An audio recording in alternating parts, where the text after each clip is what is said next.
India के कोलकाता शहर में 9 अगस्त 2024 की सुबह एक ऐसी खबर सामने आती है जो पूरे देश को हिलाकर रख देती है। ये खबर थी एक 31 साल की महिला डॉक्टर की, जो कोलकाता के RG Kar medical college and hospital में अपनी ट्रेनिंग कर रही थी।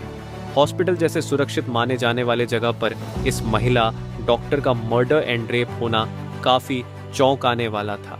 इस घटना का खुलासा तब हुआ जब डॉक्टर के डेथ बॉडी का पोस्टमार्टम किया गया। इस रिपोर्ट ने लोगों की रूह तक को हिला दिया, क्योंकि यह मामला सिर्फ एक मर्डर का नहीं था, बल्कि इससे कहीं ज्यादा खौफनाक केस था।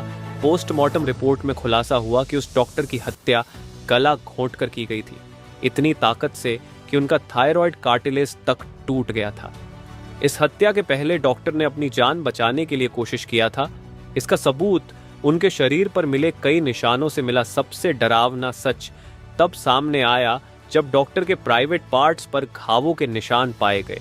इससे साफ हुआ कि यह सिर्फ मर्डर का मामला नहीं था, बल्कि ये रेप के बाद किया गया एक खौफनाक हत्याकांड था।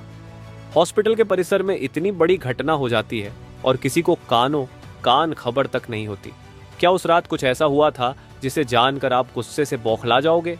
क्या वहां कोई और था जिसने इस क्रूर घटना को अंजाम दिया? और अगर था तो आखिर कौन था? इन्हीं सवालों के जवाब खोजते हुए हम आज की इस वीडियो में आपको बताएंगे कि आखिर क्या हुआ था उस रात इस मेडिकल कॉलेज के शांत माने जाने वाले परिसर में।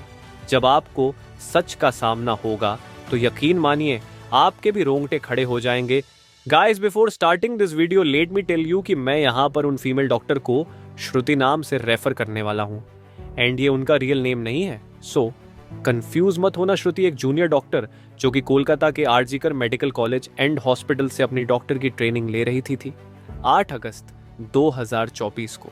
और दिन की तरह श्रुति अपनी नाइट शिफ्ट पर होती है और वह अपनी जॉब कर रही होती है। तभी रात के 11 बजे उन्हें अपनी मदर का फोन आता है, जैसे कि हर दिन आता था, क्योंकि पेरेंट्स को तो अपने बच्चों की चिंता हमेशा होती है। श्रुति की मदर उनसे पूछती है कि क्या तुमने खाना खा लिया और तबीयत वगैरह तो ठीक है तुम्हारी?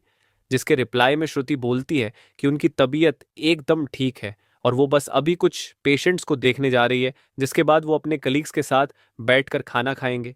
अपनी मदर से बात करने के बाद श्रुति पेशेंट्स को देखने राउंड पर निकल जाती है।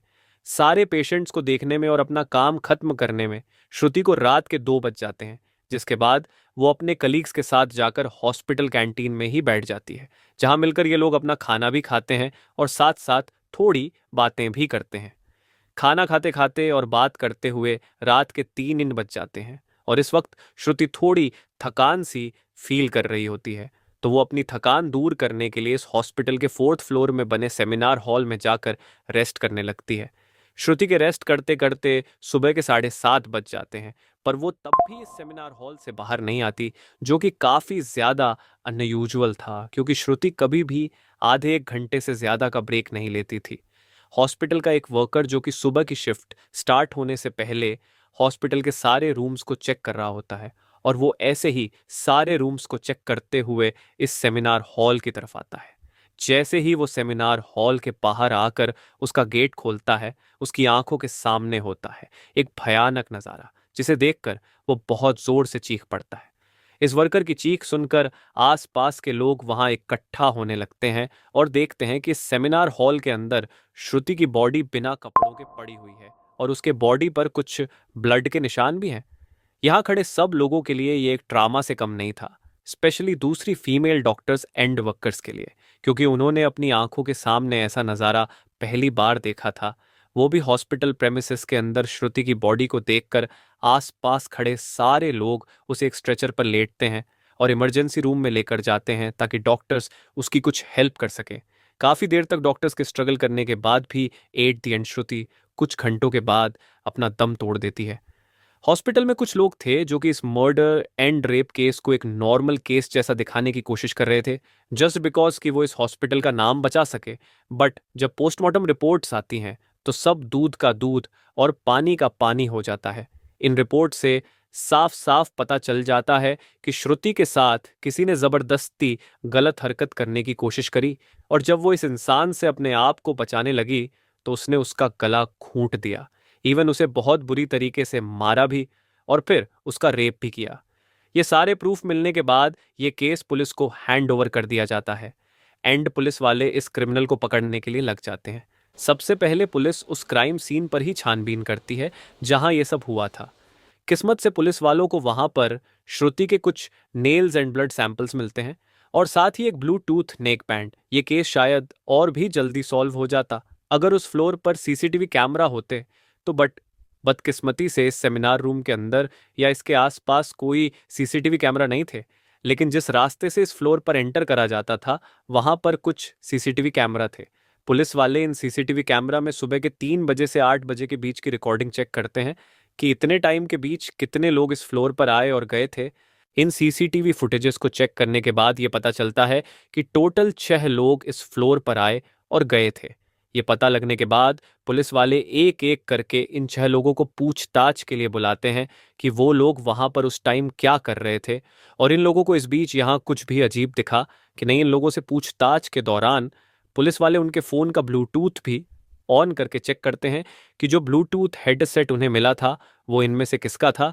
क्योंकि आपको पता होगा ही कि एक बार अगर आप किसी ब्लूटूथ डिवाइस से अपना फ़ोन पेयर करते हो तो अगली बार वो उससे ईजीली कनेक्ट हो जाता है। और फाइनली पुलिस वालों की ये ट्रिक काम भी आती है क्योंकि ये ब्लूटूथ नेकबैंड इन 6 लोगों में से एक आदमी के फ़ोन से कनेक्ट हो जाता है जिसका नाम था संजय रॉय, जो कि एक सिविल वॉलंटियर था। सिविल वॉलंटियर वो लोग होते हैं जो कि पुलिस के अंडर काम करते हैं और उनकी हेल्प करते हैं छोटे मोटे कामों को मैनेज करने में। लाइक आपने बहुत सारे फेस्टिवल्स अनऑथराइज्ड पार्किंग या भीड़ भाड़ वाले एरिया में देखा होगा कि कुछ ब्लू कलर की यूनिफॉर्म्स पहनकर ऑफिसर्स खड़े रहते हैं जिनका काम होता है कि विदाउट एनी रीजन कहीं पर भी ज्यादा क्राउड इकट्ठा ना हो। तो अब पुलिस वालों को अपना पहला कातिल मिल चुका था जिसके बाद वो संजय रॉय से और गुस्से से पेश आने लगते हैं। बट संजय पुलिस वालों की किसी बात का भी जवाब नहीं दे रहा होता क्योंकि वो काफी ज्यादा नशे की हालत में था। इस बीच पुलिस वाले संजय का फोन भी चेक करते हैं जिसमें उन्हें भर भर के पोर्नोग्राफिक कंटेंट मिलता है जिससे उनका शक यकीन में बदल चुका था कि संजय ही श्रुति के मर्डर का मेन कल्प्रीट है। इसके बाद पुलिस वाले संजय रॉय को और ज्यादा डराने लगते हैं। एंड फाइनली वो डर कर अपना गुनाह कबूल भी कर लेता है कि उसने ही श्रुति को मारा है और उसका रेप किया है। यह पता लगते ही कुछ पुलिस वाले और प्रूफ्स कलेक्ट करने संजय रॉय के घर जाते हैं जहां पर उन्हें एक शू मिलता है जिसके ऊपर कुछ खून जैसे ही धब्बे थे। तो पुलिस वाले उसका सैंपल कलेक्ट कर लेते हैं। थोड़ी और तलाशी लेने पर पुलिस वालों को संजय के घर के बाहर कुछ कपड़े सूखते हुए दिखते हैं और ये वही कपड़े थे जो कि उस दिन संजय ने पहने थे क्योंकि ये सब सीसीटीवी कैमरा में कैप्चर हो गया था जिससे जाहिर था कि संजय ये प्रूफ मिटाने की भी कोशिश कर रहा था। बट जब संजय को पूछताछ के लिए पुलिस स्टेशन में लाया गया था उस वक्त वो काफी ज्यादा नशे की हालत में था। तो क्या वो ये सब बस इसलिए कर रहा था ताकि उसे कम सजा मिले, जस्ट बिकॉज वो उस वक्त नशे में था? बाद में जब पुलिस वाले उस शू पर लगे ब्लड सैंपल्स को चेक करवाते हैं तो वो भी श्रुति के ब्लड से मैच हो जाता है which was a solid proof against him. इन सारी रिपोर्ट्स एंड डिटेल्स को एक साथ कंबाइन करके पुलिस वालों को पता चलता है कि उस रात संजय रॉय काफी ज्यादा नशे की हालत में था और वो रात के 11 बजे हॉस्पिटल में एंटर करता है। संजय अक्सर उस हॉस्पिटल में नाइट शिफ्ट किया करता था तो उसे यहाँ की काफी अच्छी नॉलेज भी थी कि कहाँ पर कैमरा है और कहाँ पर नहीं। तो वो आराम से इस हॉस्पिटल के 4th फ्लोर पर जाकर बैठ जाता है क्योंकि वो नहीं चाहता था कि कोई उसे ज्यादा नशे की हालत में देखे, वरना वो अपनी जॉब से हाथ धो सकता था। 4th फ्लोर पर आते ही वो अपना आराम से सो जाता है। जब उसकी आंख खुलती है तब तक सुबह के 3 बज चुके थे। तभी संजय की नजर श्रुति पर पड़ती है जो कि रेस्ट करने सेमिनार हॉल में जा रही थी। श्रुति को अकेला देखकर संजय के इरादे बिगड़ने लगते हैं। वो पहले काफी देर तक इस फ्लोर के चक्कर लगाने लगता है ये कंफर्म करने के लिए कि कोई यहां पर ज्यादा आ तो नहीं रहा। जब उसे लगता है कि हाँ उसका रास्ता साफ है तो वो 4 बजे सेमिनार हॉल के अंदर एंटर करता है और फिर वहां से 4:45 पर बाहर आता है। इन 45 मिनट्स तक श्रुति के साथ इस आदमी ने क्या क्या किया होगा और वो कितने पेन से गुजरी होगी ये सोचकर ही किसी का भी दिल सहम जाएगा। स्पेशली श्रुति के पेरेंट्स जिन्होंने इतनी उम्मीद से और सैक्रिफाइसेस करके अपनी बच्ची को डॉक्टर बनने भेजा था एंड श्रुति अपने पेरेंट्स की अकेली बेटी थी तो उनके लिए तो ये किसी सदमे से कम नहीं होगा। एंड गाइस, ये केस अभी भी क्लोज नहीं हुआ है और 23 अगस्त तक संजय राय को कस्टडी में रखा जाएगा। इस कातिल इंसान के साथ क्या होना चाहिए, आप